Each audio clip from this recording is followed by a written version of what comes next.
আসসালামু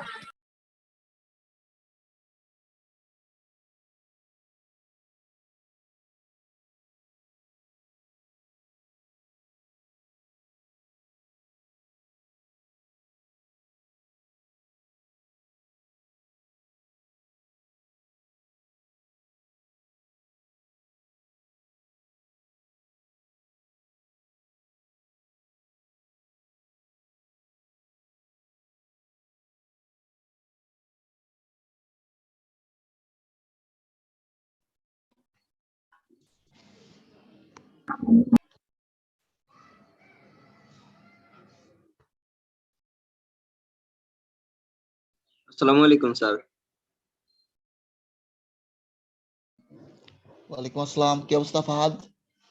এই তো স্যার, আলহামদুলিল্লাহ। স্যার, আপনি কেমন আছেন? এই তো আলহামদুলিল্লাহ ভালো। তোমাদের তো পরীক্ষা না, মিড টার্ম? জি স্যার। কি অবস্থা পড়াশোনা সবার? পড়াশোনা শুরু করছো নাকি শেষ করছো? মিড চলতেছে। কেন্দ্রিক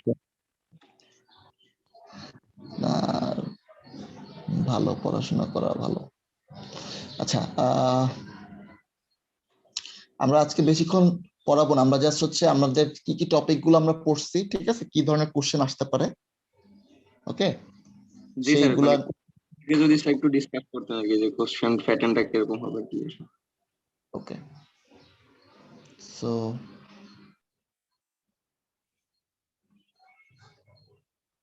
আর কেউ কি জয়েন করবে? Well start. করার তো কথা।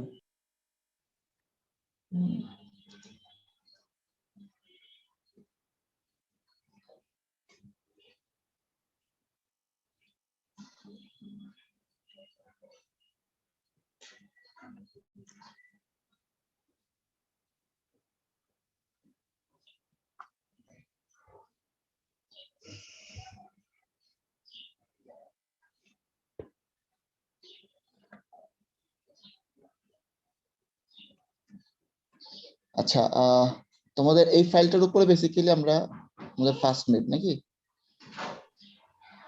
স্ক্রিন শেয়ার হইতেছে এখন। আর যতটুকু বাকি ছিল সেটা হচ্ছে আমরা ইকুইভ্যালেন্ট রেজিস্ট্যান্স পড়ছি নাকি? জি স্যার। ইকুইভ্যালেন্ট রেজিস্ট্যান্সের ওই পার্টটা তোমাদের হচ্ছে অ্যাসাইনমেন্টের জন্য শুধু পার্ট, ওকে? কিছু অ্যাসাইনমেন্ট দিব ইকুইভ্যালেন্ট ওকে। রেজিস্ট্যান্স বের করার জন্য, ঠিক আছে? আর তোমাদের যে মেইন পরীক্ষা সেটা হবে এই কি ধরনের কোশ্চেন আসতে পারে, এটা ইম্পর্টেন্ট। যে কোশ্চেন আমরা তো বেসিক্যালি আমরা কি জানি কোশ্চেন, আমরা তো তোমরা অলরেডি অনেকগুলো সেমিস্টার করছো, so basically objective type question হয়, ঠিক আছে? সো জি অবজেক্টিভ টাইপ কোশ্চেন হয়, কোশ্চেনে যদি ধরো অপশন দেয়া থাকে সেটাকে আমরা বলি কি মাল্টিপল চয়েস কোশ্চেন নাকি? জি আর স্যার। যদি কোশ্চেনটাই ব্ল্যাঙ্কস আকার আসতে পারে তো সেটাকে আমরা বলি ফিল ইন দ্য ব্ল্যাঙ্কস নাকি?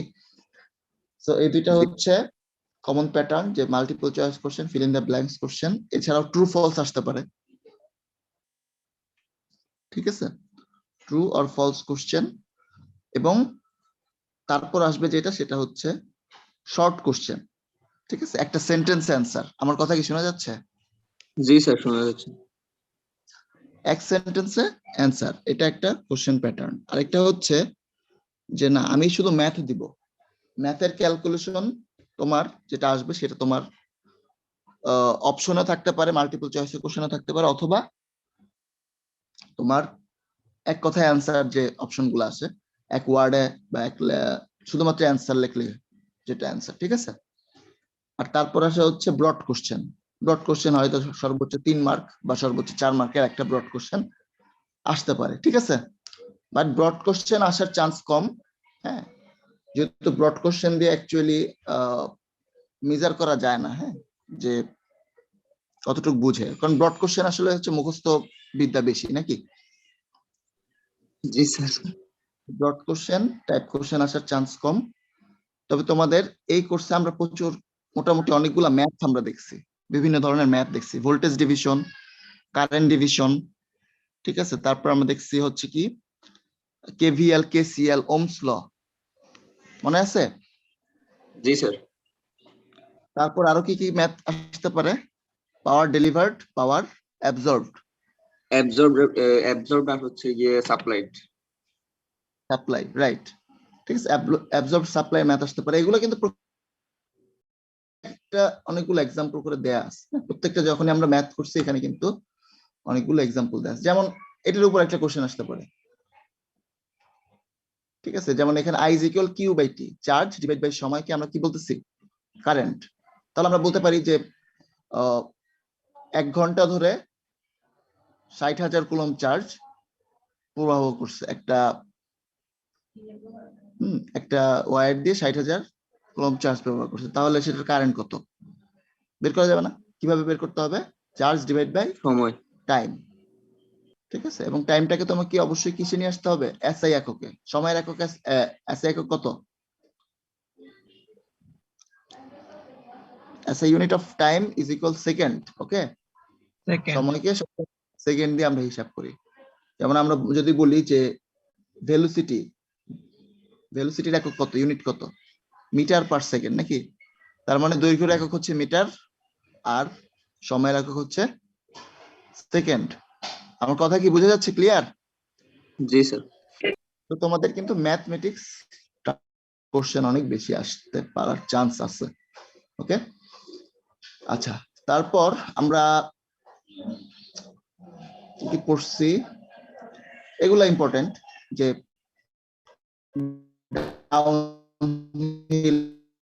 আপেল বুঝার জন্য আমরা অলরেডি এনার্জি অ্যাবজর্ব এবং এনার্জি সাপ্লাই পড়ছি, ঠিক না? ব্যাটারির ক্ষেত্রে কি হয়? এনার্জি সাপ্লাই হয়, ঠিক আছে? তো এটা কিভাবে হয় এটা আমরা দেখছি। পাওয়ার এনার্জি ক্যালকুলেশন, এই যে এখান থেকে একটা কোশ্চেন আসবেই, ডাইরেক্ট এরকম কোশ্চেন আসবে না, বাট আমি একটা ফিগার দিয়ে দিব। ক্লাস ছিলেন যে স্যার ওইরকম আর কি। রাইট রাইট রাইট, ঠিক আছে। সো এরকম একটা কোশ্চেন আসতে পারে। আচ্ছা, তারপর হচ্ছে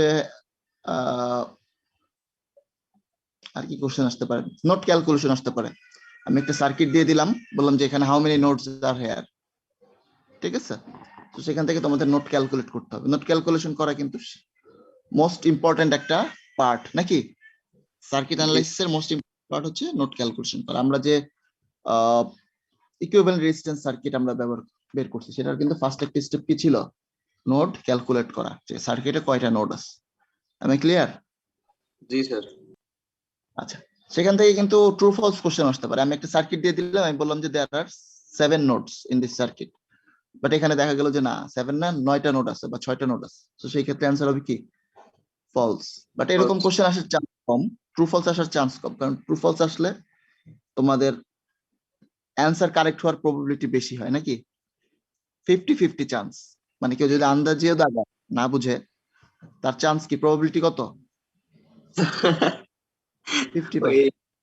যে সময় ওই যে এমসিকিউ মানে কি বলে এসএসসি সময় বা ইয়ার সময় দিতাম, তো যেটা পারতাম না চোখ বন্ধ করে যাওয়ার হবে একটা দিয়ে দেই, মিলে গেলে তো গেলই। তো দুটো অপশন হয়ে হ্যাঁ হ্যাঁ, অনেক সময় আমরা যেটা করতাম এটা হচ্ছে যে কি জানি একটা হিসাব আছে না, ক খ গ ঘ গ খ, ঠিক আছে? ছিড়ি ছিড়ি ছিড়ি, ঠিক আছে, ওইভাবে আমরা সুবিধা যেতাম। হ্যাঁ, অথবা আরেকটা আমার কাছে বেস্ট অপশন কি ছিল? আমার কাছে বেস্ট অপশন ছিল যেটা না পারতাম, মানে একটা ফিক্স করতাম যে যেটা পারবো না, ঠিক আছে, সেটা সবগুলা খ দাগাবো অথবা ক দাগাবো, কোনটা ক হওয়ার চান্স আছে, নাকি? জি স্যার। বললাম যে ট্রু ফলসে যেহেতু প্রবাবিলিটি কম, সো ট্রু ফলস থাকার চান্স কম, অবজেক্টিভ টাইপ কোশ্চেনই বেশি আসবে, মাল্টিপল চয়েস কোশ্চেন। ওকে, অথবা এক কথায় অ্যান্সার কোশ্চেন বেশি আসবে। আমি সার্কিট দিয়ে বলবো যে এখানে কয়টা নোড আছে, সো তুমি অ্যান্সার দিবে 7 অথবা 8, ঠিক আছে? বুঝে গেছে? জি স্যার। আচ্ছা, তারপর এরকম একটা গ্রাফ আসাটা অনেকটা ইম্পর্টেন্ট। এরকম একটা গ্রাফ দিয়ে বলবো যে এটার রেজিস্ট্যান্স বের করো, সার্কিটের রেজিস্ট্যান্স। সো এই রেজিস্ট্যান্স কিভাবে বের করতে হয় আমরা কিন্তু পড়েছি, নাকি? জি স্যার। আচ্ছা, তারপর V is equal IR, conductance, এগুলোর এককগুলো দেখবা। হ্যাঁ, এখানে যা কিছু আমরা পড়ছি সব কিছুর একক ইম্পর্টেন্ট। যে আমরা রেজিস্ট্যান্স পড়ছি, ভোল্টেজ পড়ছি, কারেন্ট পড়ছি, পাওয়ার পড়ছি, এনার্জি পড়ছি, তারপর হচ্ছে এখানে রেজিস্টিভিটি আছে, রেজিস্টিভিটির একক কত? Ohm metre. যেখানে বলা আছে units of resistivity is ohm metre. Okay, তারপরে এই জায়গাটা ইম্পর্টেন্ট যে এখান থেকে একটা কোশ্চেন আসতে পারে। এখানে কোশ্চেনটা কিরকম আসতে পারে যে ধরো একটা একটা তারের দৈর্ঘ্য তুমি দ্বিগুণ করছো আর প্রস্থ 3 গুণ করছো, ঠিক আছে, তাহলে রেজিস্ট্যান্সটা কি রকম চেঞ্জ হবে? ওকে, এটা পারা যাবে? কিভাবে করা যায় বলো তো? এটা যদি একটা রেডিয়াস, হ্যাঁ, এটা একটা কোশ্চেন আমি যদি দেখাই, ধরো কোশ্চেনটা এরকম যে এটা হচ্ছে স্বাভাবিক অবস্থায় যে আমার তারটা আছে, তারের রেজিস্ট্যান্স হচ্ছে আমি স্বাভাবিক অবস্থায় বের করবো। একটা দৈর্ঘ্য দেওয়া আছে, একটা ক্ষেত্রফল, বা ক্ষেত্রফল কিভাবে বের করা যায়? আমরা কিভাবে ক্ষেত্রফল বের করে? একটা বৃত্তাকার পথের পাই আর স্কয়ার, নাকি? জি স্যার। পাই আর স্কয়ার ক্রস সেকশনের ক্ষেত্রফল, যে এরকম একটা ক্রস সেকশনের ক্ষেত্রফল। ওকে, তাহলে আমি বললাম যে একটা তার আমি নিলাম, সেটা রেজিস্ট্যান্স আমি বের করলাম যেটা হচ্ছে আর। পরবর্তীতে আমি এটার দৈর্ঘ্য দ্বিগুণ করলাম, মানে এল, নতুন এল যেটা হবে সেটা হচ্ছে 2L। ঠিক আছে, মানে আগের যদি দৈর্ঘ্য এল হয়, নতুন দৈর্ঘ্য কত? 12। 2L। ঠিক আছে, 2L করলাম তাহলে, এবং এটার যে ব্যাসার্ধটা সেটা আমি অর্ধেক করলাম, আগে যতটুকু ছিল তার অর্ধেক আমরা করলাম। আমার কথা কি বুঝা যাচ্ছে? তাহলে নতুন যে রেজিস্ট্যান্সটা হবে আসবে, সেটা রেজিস্ট্যান্সটা দেখতে কিরকম হবে আমি যদি করি, দেখো এটা হবে একটা যে কোনো মেটাল বা যে কোনো ম্যাটেরিয়ালের রেজিস্টিভিটি কিন্তু ফিক্সড। যদি আমি তামার তার নিই বা যদি কপারের তার নিই, কপার তো আমি অ্যাকচুয়ালি একই, বা জিঙ্কের তার নিই বা অ্যালুমিনিয়ামের তার নিই, এটা কিন্তু ফিক্সড, রেজিস্টিভিটি ইজ ফিক্সড, নাকি? কোন ধরনের ম্যাটেরিয়াল আমি ইউজ করতেছি, that is fixed, right? G sir. আমার কথা বোঝা যাচ্ছে? হ্যালো, জি স্যার। জি স্যার, বুঝা যাচ্ছে। আমরা রো রাখলাম ফিক্সড, যেহেতু এটা রো রাখলাম ফিক্সড। এবার বললাম কি, দৈর্ঘ্য হচ্ছে দ্বিগুণ করলাম আমি, তাহলে আগে যদি এল হয় 12। তাহলে নতুন দৈর্ঘ্য কত? 2L, right? তাহলে হচ্ছে 2L।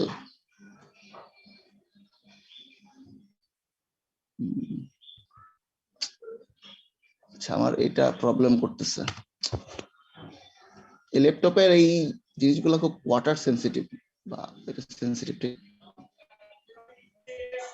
যে প্যাড যেগুলো থাকে, মাউস প্যাড। জি স্যার।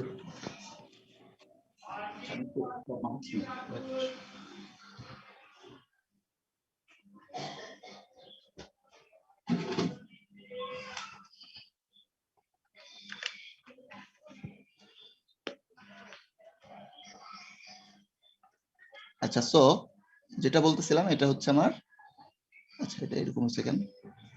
সো নতুন যেটা দৈর্ঘ্য হবে এটা হচ্ছে আমার আর নিউ, এই জন্য আমি এটা নাম দিলাম হচ্ছে আর এন। ঠিক আছে, আর এটা হচ্ছে আমার আর ওল্ড, যে আগের অবস্থায় যেই রেজিস্ট্যান্স ছিল সেটাকে আমি বললাম কত, এটা হচ্ছে আমার আর ওল্ড। ওকে, আর ও এখন 2R, আর আমাদের যে প্রস্থ ছিল সেটা আমি বললাম কত, অর্ধেক করব।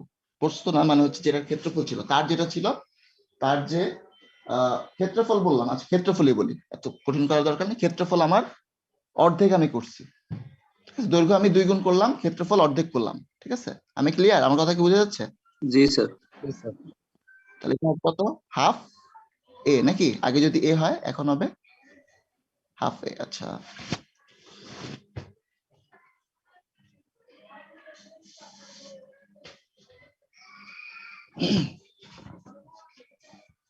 এখন হবে আমাদের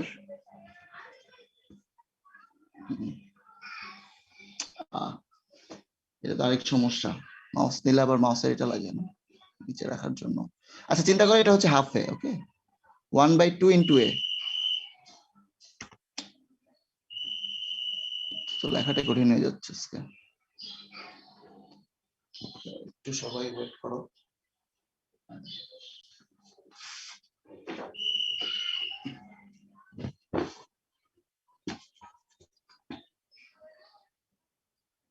1/2, দেখো এটা কি আমরা বললাম যে আচ্ছা এটাকে আমি একটু করে নিই।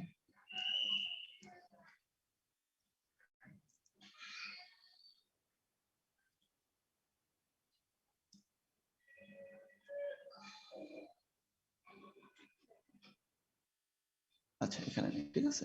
ওকে, সো আমরা যেটা বলতেছিলাম যে আমরা দৈর্ঘ্য করলাম কত, অর্ধেক, সরি দৈর্ঘ্য না, আমরা যে প্রস্থ যেটা ছিল বা ক্ষেত্রফল যেটা ছিল তারটার, সেটা আমরা করলাম কত, হাফ এ। ওকে, তাহলে এরপর আমি বললাম যে তাহলে দেখো তো আমাদের রেজিস্ট্যান্সটা কত গুণ বৃদ্ধি পাইছে, টোটাল হিসাব করো তো, যে রেজিস্ট্যান্সটা আসছে সেটা আগের থেকে কত বেশি। এটা যদি তুমি ক্যালকুলেশন করো, দেখো এই হাফটা হচ্ছে নিচে, এই হাফটা যদি উপরে আসে তাহলে এটা কি হবে, গুণ হয়ে যাবে না উল্টে যাবে। তাহলে জি আমরা স্যার। এরকম একটা, আমাদের 4 রো এল বাই এ, এটা বোঝা গেছে সবাই? 4 কিভাবে হয়েছে, যে এখানে যে দুইটা ছিল সেটা উল্টে গেলে এই দুইয়ের সাথে গুণ হয়ে যাবে। ওকে, তাহলে 4 rho L divide by A. তাহলে দেখো তো আমাদের আগে ওল্ড যেটা ছিল সেটা হচ্ছে রো এল বাই এ, এখন যেটা হচ্ছে যে নতুন যেটা সেটা 4 রো এল বাই এ। তাহলে কত গুণ বৃদ্ধি পাইছে আগের তুলনায়?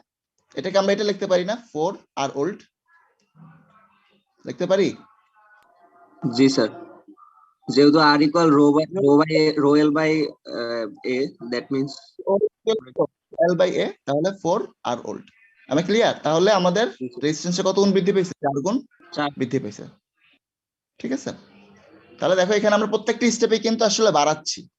কিভাবে আমরা বলতে পারলাম, দেখো আমি বলছি যে দ্বিগুণ আমি করছি, রেজিস্ট্যান্স লেন্থ দ্বিগুণ, তাহলে এটার সাথে এটা সম্পর্ক কি রকম, সমানুপাতিক নাকি? রেজিস্ট্যান্সের সাথে তারের দৈর্ঘ্যের রিলেশন কি, সমানুপাতিক না? সমানুপাতিক সম্পর্ক। যদি বাড়াই রেজিস্ট্যান্স। ওকে, আবার সিমিলারলি এটার সাথে এটা সম্পর্ক কি, ব্যস্তানুপাতিক। তো আমি কিন্তু এখানে প্রস্থ বাড়াই নাই, আমি কি করলাম, সরি ক্ষেত্রফল আমি বাড়াই নাই, আমি ক্ষেত্রফল অর্ধেক করছি, যার ফলে এটার ইফেক্টটা কোথায় পড়ছে, এই আর এর উপর বাড়ার ইফেক্টে পড়ছে।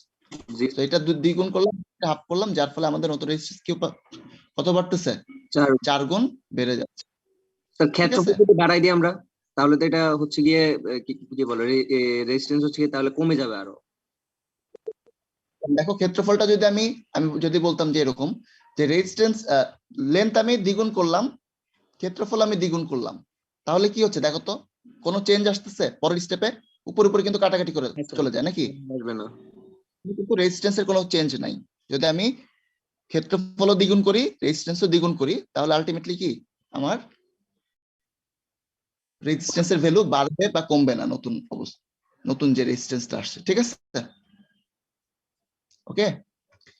আচ্ছা, তারপর আমরা এই সূত্রটা একটু সবাই দেখবা, এই সূত্রটা ইম্পর্টেন্ট, যে যে কোনো একটা ভ্যালু যদি দেয়া থাকে, সরি দুইটা ভ্যালু দেয়া থাকে, অপর ভ্যালু কিভাবে বের করতে হয়। ওকে, আচ্ছা এবার কোশ্চেন একটা সিরিজ রেজিস্ট্যান্সের ক্ষেত্রে যদি আমি একটা কোশ্চেন করি, সেটা হচ্ছে যে সিরিজ রেজিস্ট্যান্সে কি হয়, কারেন্ট সেম হয়, ভোল্টেজ ডিফারেন্ট হয়। এটা খুব ইম্পর্টেন্ট, একটা অবজেক্টিভ বা একটা ইম্পর্টেন্ট টাইপ। ঠিক আছে, এখান থেকে একটা কোশ্চেন আসতে পারে। এখন যদি আমি বলি যে একটা সার্কিটের সমানুপ কি বলে, শ্রেণীতে আমি যদি একটা রেজিস্ট্যান্সকে যোগ করি, আমার কথাটা একটু বুঝো, যে একটা সার্কিটের শ্রেণী বিন্যাসে যদি আমি একটা রেজিস্ট্যান্স যোগ করি, তাহলে টোটাল সার্কিটে কি ইফেক্ট পড়ে বলতো? এটা টোটাল সার্কিটের ভোল্টেজ বাড়বে কোনোভাবে, নাকি ভোল্টেজ কমবে, না কি হবে? সিরিজে কানেক্ট করলে, হুম, সিরিজে কানেক্ট ধরো করলে একটা ভোল্টেজ, ভোল্টেজ চিন্তা করো ডিভাইড, একটা ভোল্টেজ, ভোল্টেজ আমি ডিভাইড। বলি, হ্যাঁ ভোল্টেজ ডিভাইড হবে, কিন্তু টোটাল সার্কিটে ভোল্টেজ কিন্তু সেমই থাকবে, রাইট? জি স্যার। যে ভোল্টেজটা ছিল, ভোল্টেজ সোর্সে যে ভোল্টেজটা ছিল, সেই ভোল্টেজটাই তো অ্যাকচুয়ালি ডিভাইড হয়ে যাবে। আগে ধরো R2 যে ভোল্টেজটা পেতো, এখন ওইটার কিছু একটা পার্ট কোথায় চলে আসবে, R3 তে চলে আসবে। ধর দুইটা রেজিস্ট্যান্স ছিল, নতুন আমি একটা রেজিস্ট্যান্স যোগ করছি, ক্লিয়ার? কিন্তু টোটাল সার্কিটে যে ইফেক্টটা পড়বে সেটা হচ্ছে টোটাল সার্কিটের কারেন্ট কমে যাবে। আমি ক্লিয়ার? জি স্যার। এটা এটা তো সবাই বুঝে গেছে, একটা রেজিস্ট্যান্স যদি আমি যোগ করি, সার্কিট টোটাল ভোল্টেজ সেম থাকবে, বাট কারেন্ট কি হয়ে যাবে, কমে যাবে। ঠিক আছে, আবার সিমিলারলি টোটাল পাওয়ারও কিন্তু সেমই থাকবে নাকি? যেহেতু কারেন্ট কমে যাচ্ছে, এদিকে একটা রেজিস্ট্যান্স আসতেছে, সো এটা কি করবে, টোটাল জিনিসটাকে একই, যে আগের যে অবস্থায় ছিল সেই অবস্থাতেই টোটাল পাওয়ারটাকে রাখবে। ওকে, আচ্ছা সিমিলারলি যদি আমি বলি একটা সার্কিটের তিনটা রেজিস্ট্যান্স, নতুন একটা রেজিস্ট্যান্স প্যারালালি কানেক্ট করলাম, তাহলে টোটাল সার্কিটের ভোল্টেজের কোনো চেঞ্জ হবে? ভোল্টেজ সেম থাকবে, বাট হচ্ছে গিয়ে কারেন্ট হচ্ছে গিয়ে চেঞ্জ হবে। ভোল্টেজ সেম থাকবে, কারেন্ট চেঞ্জ হবে। কারণ কি? কারণ হচ্ছে প্যারালাল সার্কিটে ভোল্টেজ সেম থাকে নাকি? ঠিক আছে, সো ইট ইজ ইম্পর্টেন্ট যে in circuit voltage is same but current can be different. আচ্ছা, তারপর হচ্ছে ভোল্টেজ ডিভাইডার রুল, এগুলো তো অলরেডি আমরা পড়ছি, এখান থেকে কোশ্চেন থাকতে পারে, ম্যাথ থাকতে পারে। Okay, voltage divider rule, current divider rule, Kirchhoff's current law থেকে একটা ম্যাথ থাকতে পারে, যে এরকম একটা আমি ব্রাঞ্চের ছবি দিলাম, সেখান থেকে বললাম যে একটা আননোন ব্রাঞ্চ, এটার কারেন্ট বের করো। ঠিক আছে, বের করা যাবে না? যেটা আমরা কেসিএল পড়ছি, যে total current living A node is equal total current, মানে সমান সমান হবে এটা, যতটুকু আসবে ততটুকু চলে যাবে। কারেন্ট ঢুকতেছে একটা নোডের মধ্যে, তাদের যোগফল হচ্ছে সমান নাকি? আচ্ছা, তারপর বলছে যে ভোল্টেজ ল, বলছে কি এরকম যে একটা লুপের মধ্যে টোটাল যে ভোল্টেজটা সেটা ইকুয়াল কত? 0। জি স্যার। অথবা আরেকভাবে ইন্টারপ্রিট করা যায়, একটা সার্কিটের একটা লুপের মধ্যে voltage drop equal voltage rise নাকি? যে পরিমাণ ভোল্টেজ ড্রপ হয় সে পরিমাণ ভোল্টেজ রাইজ হয়। এটা কিন্তু আমরা পরবর্তীতে এইভাবে নিয়ে আসতে পারি। ঠিক আছে, 1% যদি নিয়ে আসি তাহলে টোটাল হয়ে যায় কত? 0। ক্লিয়ার? তো প্রত্যেকটা টপিক দেখানো আছে, প্রত্যেকটা টপিকের সাথে একটা ম্যাথ দেয়া আছে, সেই ম্যাথগুলো ভালো মতো বুঝে পড়বা। ওকে, আচ্ছা, তারপর ওহমস ল আমরা দেখলাম, এরপরে আর কিছু না, এরপরে হচ্ছে বিভিন্ন ছোটখাটো ম্যাথ থাকতে পারে। ম্যাথ ম্যাথ ম্যাথ বেসিক্যালি থাকবে বেশি, হ্যাঁ, প্রায় যদি 20 মার্কের কোশ্চেন হয় তোমাদের 10টার মতো ম্যাথ থাকবে, বিভিন্ন ধরনের ম্যাথ। ওকে, সো এখানে আমরা যে টপিকগুলো পড়ছি এই টপিকগুলো যদি সবাই বুঝে থাকো, সবাই অ্যান্সার করতে পারবা। খুব বেশি না, আবার মোটামুটি কমও না নাকি? যতটুকু দরকার মিটার ততটুকু এখানে আছে। Sir clear? স্যার তোমাদের কার কোনো কোশ্চেন আছে নাকি? এবার আমি শুধু কোশ্চেন নিই। ওহমস কি বলে, যেমন আমরা সার্কিটের রেজিস্ট্যান্স গুলা ওহম দিয়ে মানে ক্যালকুলেট করছি স্যার। ওই যে এই যে বইটা দিছিলেন না, ওই বইটার ভিতরে দেখলাম যে হচ্ছে সিমেন্স দিয়েও কিছু ক্যালকুলেশন মানে কোশ্চেন আছে স্যার। সিমেন্সটা হচ্ছে অন্যটা, সিমেন্স হচ্ছে এটা, সিমেন্স হচ্ছে এই যে এটা, আমরা বলি সিমেন্স, এই জি কে কন্ডাক্টেন্স। হ্যাঁ, সো সিমেন্সে যেটা আছে সেটা হচ্ছে, ধরো তোমার রেজিস্ট্যান্স থাকবে না, হ্যাঁ, কন্ডাক্টেন্স দেয়া থাকবে সার্কিটে। এই যে ধরো এই সার্কিটে এখানে রেজিস্ট্যান্স আছে না, এখানে রেজিস্ট্যান্স থাকবে না, কন্ডাক্টেন্সের ভ্যালু দেয়া থাকবে। তাহলে সূত্রটা কি রকম হবে? সূত্রটা হবে কন্ডাক্টেন্স কি রেজিস্ট্যান্সের বিপরীত নাকি? জি স্যার, 1/r। তাহলে সূত্রটা ইকুয়াল হচ্ছে, তুমি যদি এভাবে জিজ্ঞেস করো আর ইকুয়াল কত, 1/g নাকি? তাহলে 1/g। ওকে, সো 1/g ইনটু কত, এখানে কত আছে? কারেন্ট আছে i। ক্লিয়ার? তাহলে এখান থেকে যদি তুমি হিসাব করো যে i ইকুয়াল gv, এটা সূত্র হচ্ছে i ইকুয়াল gv। ওকে, এই যে এখানে বলা, এখানে কিন্তু করাও আছে, এই যে আমি যেটা বললাম সেটা কিন্তু এখানে বলা আছে, i ইকুয়াল gv। যে কন্ডাক্টেন্সের একক হচ্ছে একটা, এভাবে লেখে, conductance the units of called are siemens. Clear? জি স্যার। আচ্ছা, তো আর কোনো কোশ্চেন আছে রিগার্ডিং পরীক্ষা? আর তোমাদের হচ্ছে পরীক্ষার পরে আমি হচ্ছে অ্যাসাইনমেন্ট দিয়ে দিব, যেটা ইকুইভ্যালেন্ট রেজিস্ট্যান্স, এবং সেখানে একটা এরকম একটা ম্যাথ থাকবে, বড় ম্যাথ, একটা বা দুইটা। ঠিক আছে, যে আমরা যে লাস্টে একটা বড় ম্যাথ করলাম, জি স্যার। এই যে এরকম একটা ম্যাথ থাকবে, যে স্টেপ স্টেপ করে আমাদের করতে হবে। ক্লিয়ার? জি স্যার, ক্লিয়ার। আচ্ছা, এখন কারো কোনো কোশ্চেন না থাকলে, কোশ্চেন থাকা উচিত নাকি? সব বুঝছো নাকি কিছু বুঝো নাই, সেটা তো বুঝতে হবে। পরীক্ষার সময় বাড়তে চাই। হ্যাঁ, সময় বাড়তে চাই, এটাই হচ্ছে প্রশ্ন। আচ্ছা, ঠিক আছে, কারো কোনো কোশ্চেন আছে? তাহলে তোমাদের এতটুকু পর্যন্তই হচ্ছে তোমাদের পরীক্ষার সিলেবাস, ইকুইভ্যালেন্ট রেজিস্ট্যান্স এখানে আসবে না।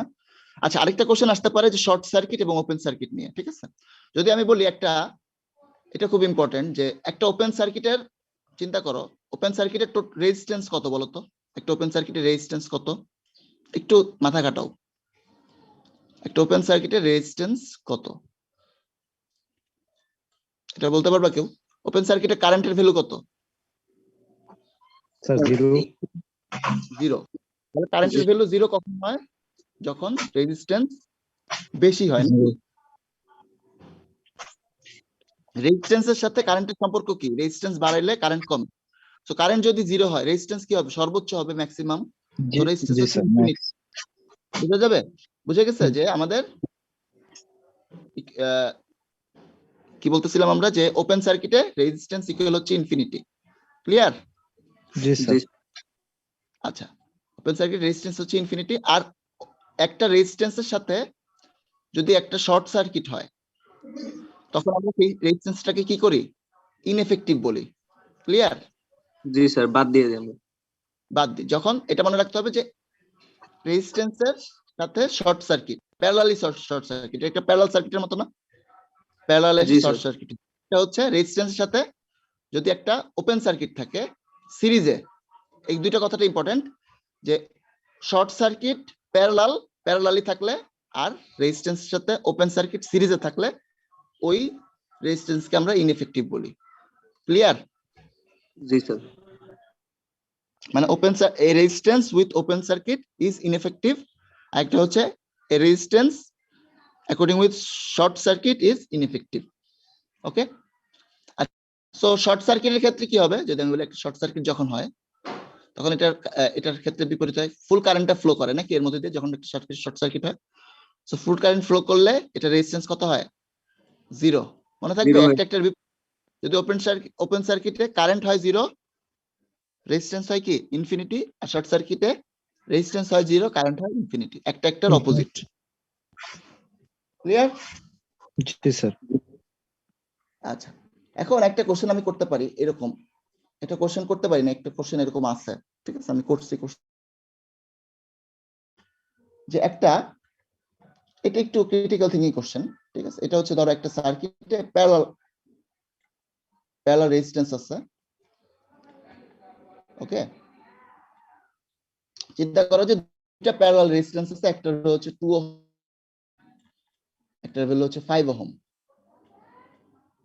ওকে, আমার কথা কি বুঝা যাচ্ছে? একটা প্যারালাল সার্কিট আছে, একটা ভ্যালু হচ্ছে 2 ওহম, একটা ভ্যালু হচ্ছে 5 ওহম। আমি এখন একটা রেজিস্ট্যান্স এর সাথে কানেক্ট করলাম। আচ্ছা, 2 ওহম এবং 5 ওহম যখন ছিল, তখন এই টোটাল সার্কিটের কারেন্ট ছিল, ধরো একটা সার্কিট দেওয়া ছিল এরকম, টোটাল সার্কিটের কারেন্ট ছিল ধরো হচ্ছে 5 অ্যাম্পিয়ার। 5 অ্যাম্পিয়ার টোটাল সার্কিটের কারেন্ট ছিল যখন এই রেজিস্ট্যান্সটা ছিল না। ঠিক আছে? সো যখন আমি এখানে ধরো একটা 10 ওহম একটা রেজিস্ট্যান্স আমি প্যারালাল কানেক্ট করলাম, আমার কথা কি বোঝা যাচ্ছে? জি স্যার। 10 ওহমের রেজিস্ট্যান্স আমি প্যারালাল কানেক্ট করলাম।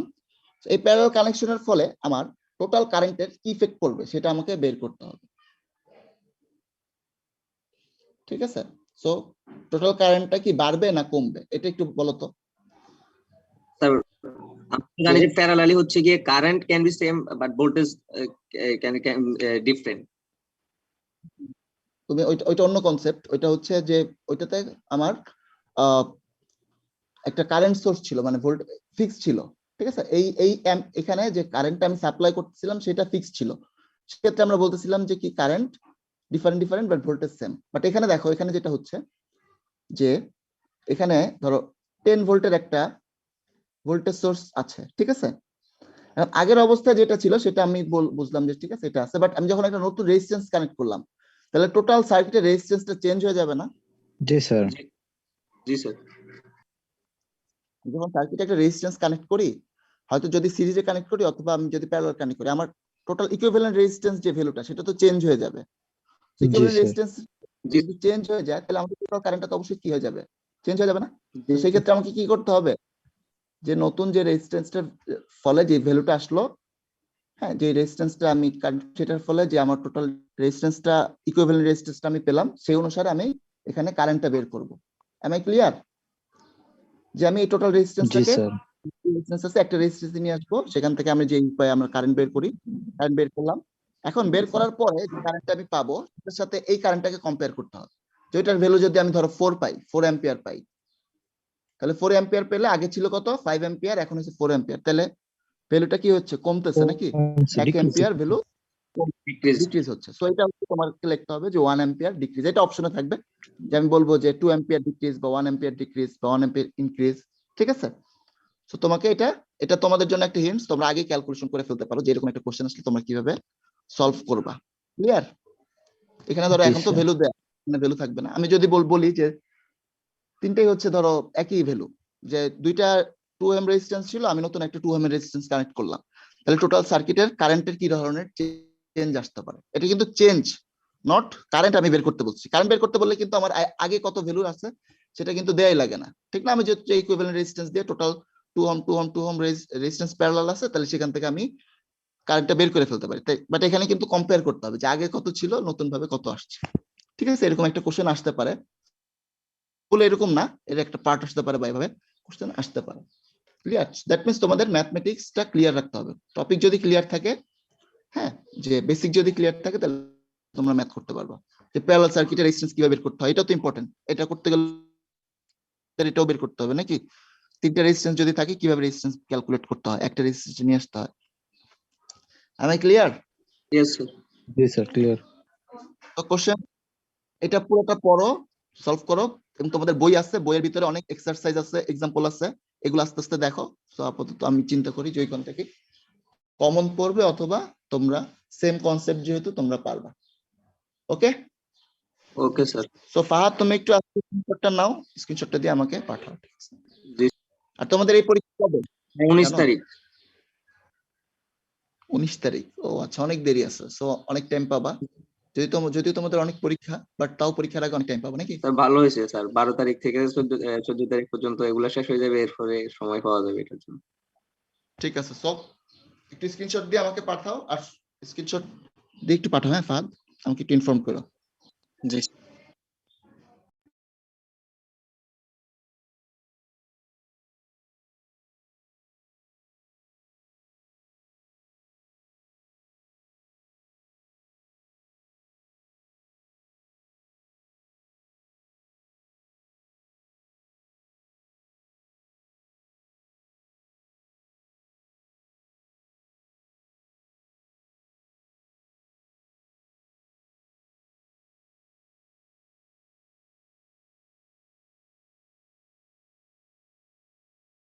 স্যার স্ক্রিনশট দিয়ে দিছি অলরেডি। হ্যাঁ হ্যাঁ, আসছে, ঠিক আছে। সো আমি যেটা বলবো যে প্র্যাকটিস করতে হবে প্রচুর, ঠিক আছে? So practice makes a man perfect and give you good mark, নাকি? জি স্যার। আচ্ছা, ঠিক আছে, ওকে, সবাই ভালো থাকো, আল্লাহ হাফেজ। হ্যাঁ, আসসালামু আলাইকুম। ওকে, ওয়ালাইকুম আসসালাম, বেস্ট অফ লাক সবার জন্য, সবাই পড়াশোনা করো ভালো মতো। ওকে, আল্লাহ হাফেজ।